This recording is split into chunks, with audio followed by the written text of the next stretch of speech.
Hello, everyone, and welcome to Really Old Movies. I'm your host, Harrison Scullin, and today I'll be discussing Rebecca from 1940, directed by Alfred Hitchcock.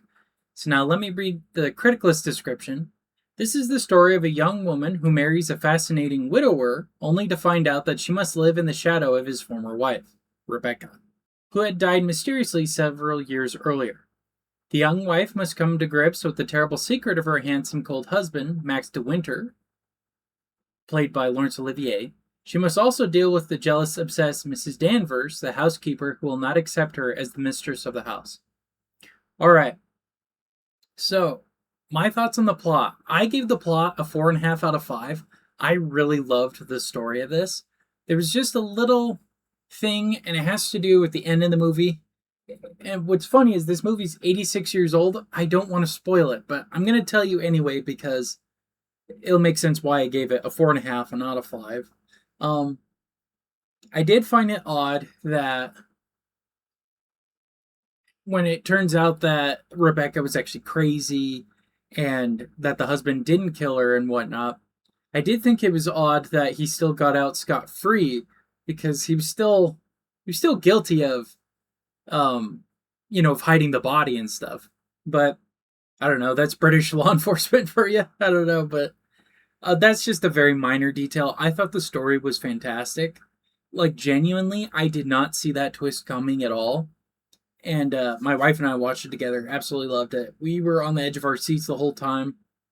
And when it finally comes to fruition, how it really is, oh, so good. And to me, this movie is definitely the beginning of what we know as like the Hitchcock movies and his style. I think this movie is a perfect example, probably the earliest example of them.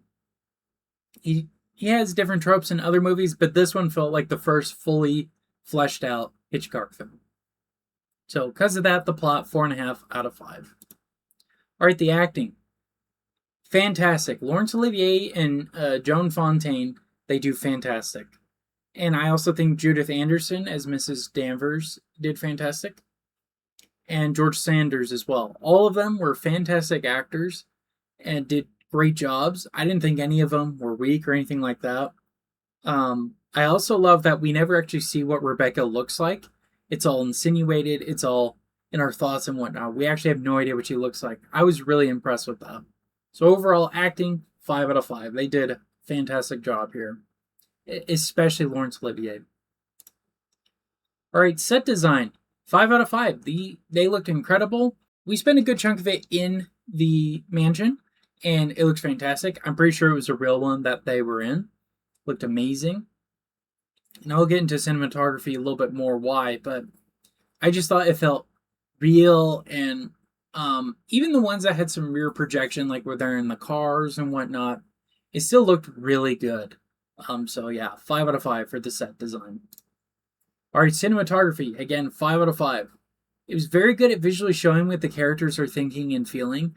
That to me is what I love about some cinematography. Like this scene here where we finally see the West Wing opened up and we see Joan Fontaine's character. She's finally taking the reins as the new Mrs. De Winter. I love that. There's so many great moments like that, but this one in particular, absolutely love. 5 out of 5. All right, the music, I give it a 4. It's not bad. It's just generic. It serves the job. It's not one I'd be able to distinguish, though, from other scores, but it was really good. 4 out of 5. All right, so overall, that brings my score to a 4.7 out of 5, which is a 94% on Criticalist. Now let me break down my Criticalist score. Graphic language, none. Violence, there's death is discussed but is not shown, so it's very, very tame. Nudity, sexual content, none. Political bias, none. Family friendly, I would say this is very family friendly, for sure. There's nothing crazy in it. Entertainment value, I found this very entertaining. Again, I said at the beginning, I was on the edge of my seat the whole time. And my wife and I were trying to figure out how it was going to be resolved. And again, we did not see it coming at all. And so, would I recommend this movie? Absolutely. I love it. I did not see that twist coming. I do think going into the movie without having any idea at all what it's like or what it's about is a good idea. Like I did here.